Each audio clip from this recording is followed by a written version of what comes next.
particular fund has actually performed at 119.37% over the last 5 years.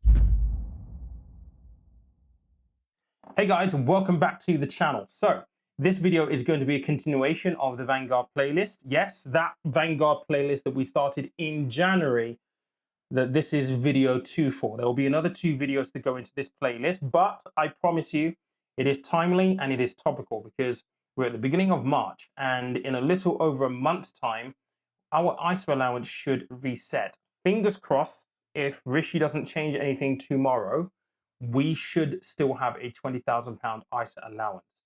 And that does present an opportunity because if you are lucky enough to have a bit of money lying around, it means you can save up to £40,000 or invest up to £40,000 in your ISAs between now and April. And if you're a married couple, you just need to times that number by 2, so up to £80,000. Everything that I'm going to be talking about in this video is going to be ISA eligible. So you can have these funds, these index funds in an ISA. But for this video, it's all about the best Vanguard index funds that I've found at the moment. And I hope this is going to help you, particularly if you are looking at Vanguard right now and you're just kind of like, you don't really know what you're looking at and there's so much choice. So this will help narrow down. Let's get going.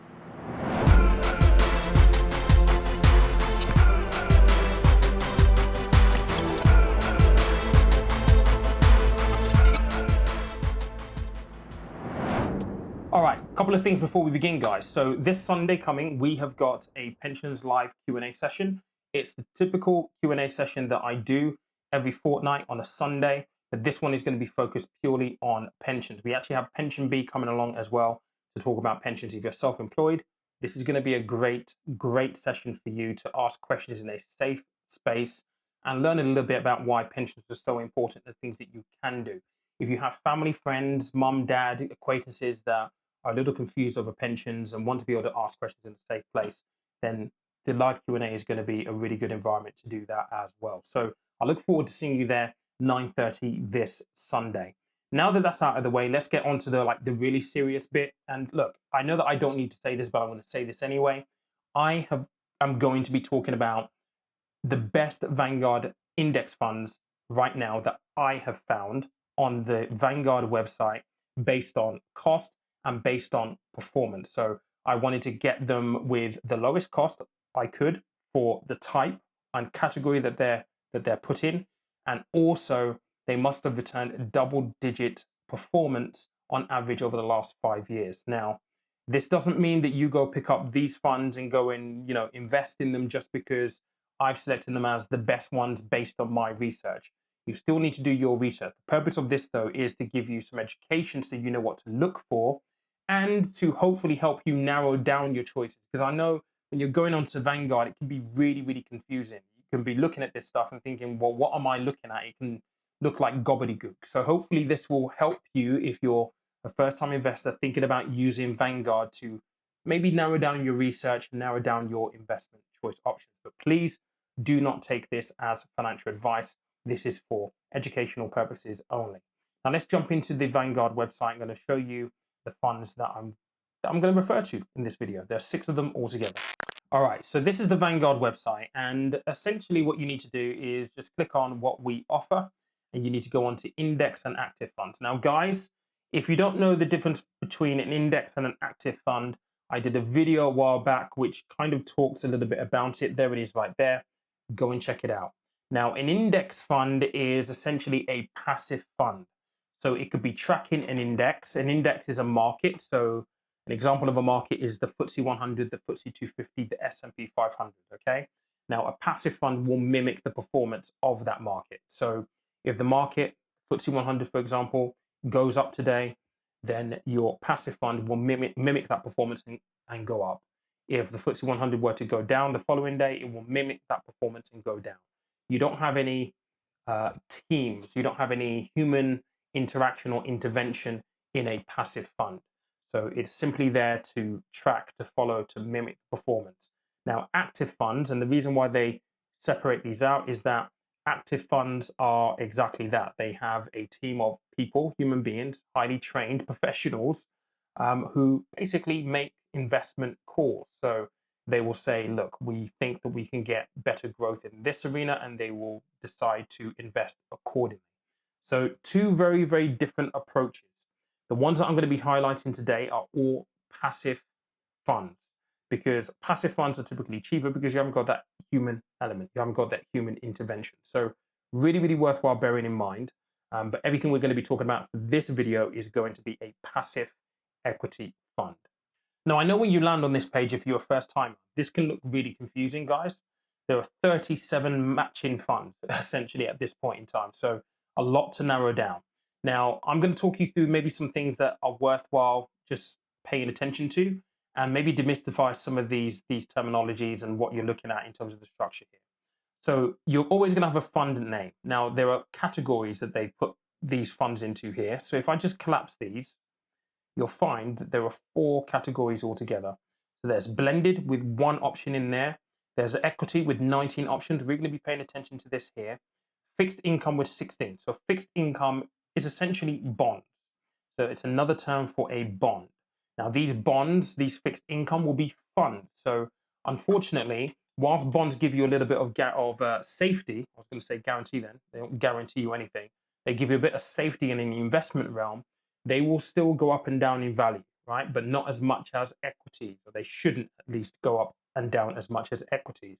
If you really want a safe bet when it comes to bonds, where you don't want any risk at all, then you probably get it best going for a fixed interest or fixed rate bond, or here in the UK, premium bonds.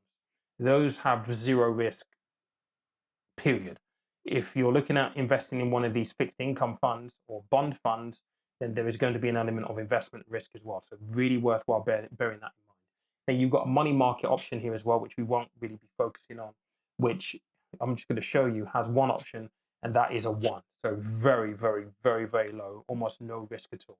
But again, for this purpose of this video, we're going to be focusing here. I'm going to talk you through the blended option though, because I think this is important. If you're a first-time investor, you're probably thinking, what is a blended option? A blended option is essentially where there is a mix of asset classes. So equities are an asset class, bonds are an asset class. Now, I explained this quite into depth on my course. If you haven't taken it, it might be worthwhile just looking at that as well. But a bond is an asset class, and equity is an asset class. Typically within your equities, you carry more risk than in your bonds. So what you try to do in order to stack the odds in your favor, you incorporate the 2 together. And that's what you're seeing here with the blended option. So what you're seeing is an element of equity, an element of bonds. So you've got a little bit of bonds giving you a bit of safety. On the risk scale, so all of them have risk scales or risk scorings. Vanguard score out of 7, this is a 4. So 4 out of 7, so kind of middle of the road, I would say. All of them have got this, and we'll talk about this a bit later on. But notice this is an active option. So there are a team of people who actually actively manage this in the background, which is why you're seeing that the charge, which is the ongoing charge right here, which is the cost of having this on a year-to-year basis, is 0.58%, 0.48%, I should say. So that's the blend option. Could be really good for you if you're a first-time investor and you don't want to jump, headfirst into investing without a little bit of protection. This will give you a little bit of protection, so it could be good for you if that's the kind of thing you want. You also got the life strategy funds as well, which do a similar job. You can watch that video right there to catch up on the life strategy funds. Now, I'm just going to collapse this, and let's have a look at the 6 index funds that I've selected based on performance and based on cost. So we're just going to expand these options right here. And the first one that I want to go to is actually a US-centric option. So we just need to go down here to the US, and we want to have a look at this one, which is the US Equity Index Fund. Now, when you're looking at these things on Vanguard, something you should be paying attention to is this. So it's invested in 3,554 stocks. The ongoing yearly charge to own this is 0.1%. It's a 5 out of 7, so slightly higher risk than the blended option, which had a little bit of bonds in there, 5 out of 7. Worthwhile bearing in mind. Now, with this, obviously, all of these options that I'm going to show you today are ISA ready. It means you can invest your money into it, and obviously, it's in an ISA wrapper, so it's completely tax-free. Now, cost, really, really low. This particular fund has actually performed at 119.37% over the last 5 years, which means that on average per year, it's returned about 23.87%. Really good performance. Now, I like this one in particular because of this right here. This index is comprised of large, mid, small, and micro-sized company shares in the US. And that basically means is that you're getting some really big boys, like the boys who are in the S&P 500. You're getting some mid caps, some small caps, and some really small companies. So you're investing right across the breadth of the kind of companies that are available in the US. And what that essentially means is you get full diversification, you get the ability to rely on a wider number of companies for your returns. In volatile times, that could be a good thing because it's almost offsetting itself almost because you're not concentrated in one particular area. Now, one thing to bear in mind with this is that if you go onto the portfolio data here, what you're going to find, and it's in the name already, it is pretty much all invested in the United States. So you have concentration risk here from a geographical point of view, because if anything happens to the United States, or things aren't doing too well in terms of the markets, we saw that last week, then you're potentially going to be at risk in this. So it is a heavily US centric, actually it is US centric. It doesn't give you any exposure to anywhere else in the world. It's purely invested in the United States. Some people might like that because the US is the biggest market on the planet. Others people may not actually like it because diversification is key. And from a geographical point of view, you're all in one place. We're just going to go back out of this right now, and we are going to go and look for fund number 2. Now, this one is actually a global fund. We just need to find the global section of the holdings here, which is actually, is it? No, it's actually up here, sorry. The global section, we're going to be looking at the ESG Developed World All Cap Equity Fund right here. So again, we're going to click into this. This is a 100% equity fund. You've got 4,164 stocks.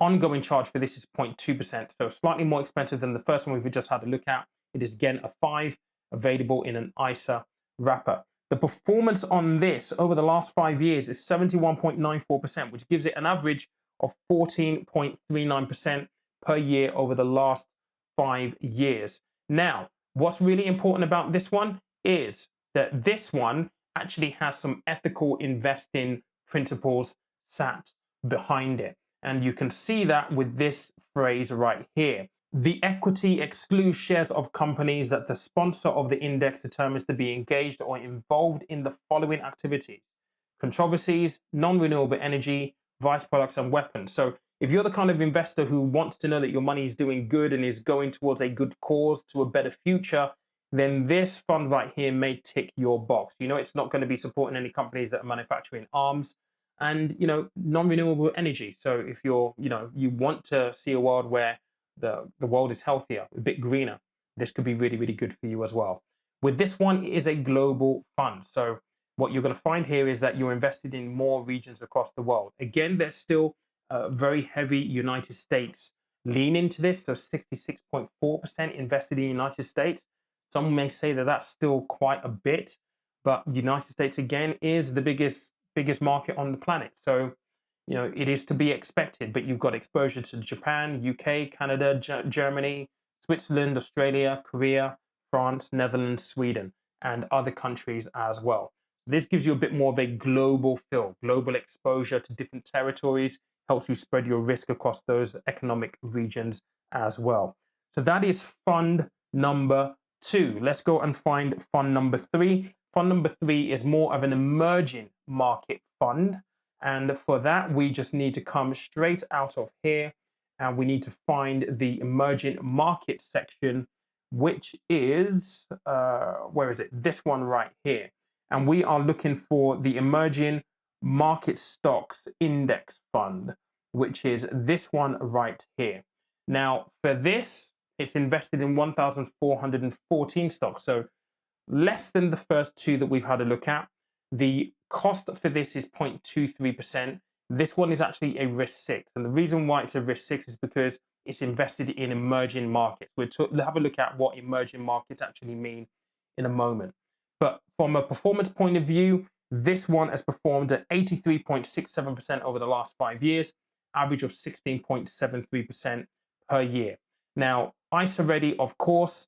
Let's go into the portfolio data and be able to see where it's actually invested. So it says, emerging markets here.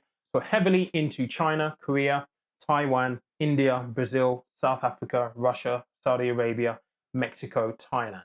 You've got exposure to quite a few countries in the emerging markets. So again, thinking about diversification, with Vanguard, you can pick and choose funds and split your money across them. It may be an idea to maybe have a portion of your money going into this so you get overall diversification. That isn't a call that I can make on your behalf, but maybe something that you can and should think about if you're a first-time investor as well. But this one is solely an emerging market fund. A little bit more expensive, a little bit higher risk because it is an emerging market fund, but one that could be of considering, and one that I definitely put on the list based on performance and based on cost ratio as well. The next one we're going to have a look at is a FTSE Global All Cap Index Fund. So we're going to have a look at the global section here, and we want to have a look at this. Actually, which one is it? The All Cap. We want to have a look at this one right here. So this is the FTSE Global All Cap Index Fund.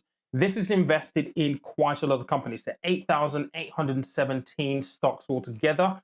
The cost for this is 0.23%. This is a 5. Again, it's ISA ready. And because this is a global all cap, that's the reason why you've got so many stocks in there. So it's looking at all company sizes, mid, large, small, micro, and it's taking a global approach. Now, with this one specifically, this one has performed at 42.54%. It's only been around for about 4 years. So on average, this has returned 10.63% over 4 years. Now let's just go and have a look at the portfolio data just to see where it's actually invested. Again, a big bias to the United States, but not as much as the other one we looked at, which had 66%. This has only got us 59.1% exposure to the United States. With all of these funds, guys, just to let you know, you can actually have a look at their holdings as well. So what companies they're invested in. You can do that with all of them. So you can see what the top 10 are. You can see all of the holdings in this fund by literally just clicking on the next button here to gain a full list. But it gives you what countries this fund is invested in as a whole. So that's the fourth one on the list. We've got 2 more to go. And the next one we're going to have a look at is also a FTSE fund, but we are going to look for a FTSE Developed World excluding the UK equity fund. So this is excluding the UK equity fund, and it's this one right here. Again, it's an accumulation. This one is invested in just over 2,000 stocks altogether. This one is it's one of the cheapest of them all, 0.14%. It is a risk 5. Now, again, the performance on this is 76.62% over the last 5 years, given an average of 15.32%. If you go on to the portfolio data, you're going to see again, heavy weighting into the US, very, very similar to one of the first ones with 66%. You've got Japan, France, Switzerland, Germany, Canada, Australia, Korea. It doesn't include the UK because obviously it excludes the UK specifically for this. So the last one that we're going to have a look at is this one right here. So it's the FTSE Developed Europe excluding UK equity fund. So again, this doesn't include the UK. So this is only invested in 473 stocks, so companies. The least of all of them that we've actually had a look at.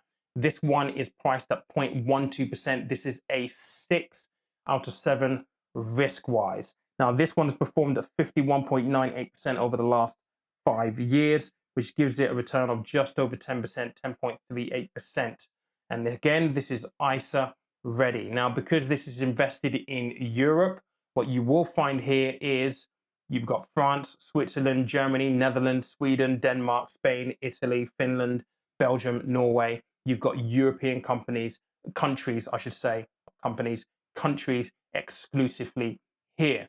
Now, does that give you concentration within Europe? Yes, it does. But if you're trying to build a portfolio, there is an argument to say that you need global diversification. So can you incorporate this into a portfolio that you build with Vanguard where you can split your money across potentially. But those are six of the best Vanguard index funds that I've been able to find based on what's currently available as of today. I hope that's useful if you're a first-time investor, to help you do a little bit of research. I will certainly pay attention to the portfolio data, certainly pay attention to the performance. Yes, performance is no indication of future performance, but paying attention to the portfolio data and actually paying attention to things like the overview and things like the objective of the fund are also very, very important as well. You want to know what the fund is tasked to do and what it consists of, essentially. So make sure you're paying attention to those specific things. But guys, let me know if this has been useful or not. There'll probably be 2 other videos that will come into this series specifically on Vanguard. They will come very, very shortly. I'm getting more and more requests to do certain videos on certain things, so I try to cater to those and try and find a little bit of balance. But guys, I appreciate you for watching this video. Thank you so much. If you've not listened to the podcast already this week, there it is right there. Definitely go and listen to it. There's a cracker this week.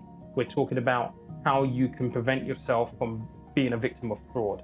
And we have an auditor and fraud expert who reached out to me to be on the show. So definitely go and listen to that, and definitely recommend it to, grandparents if you think that they are susceptible to being defrauded, essentially.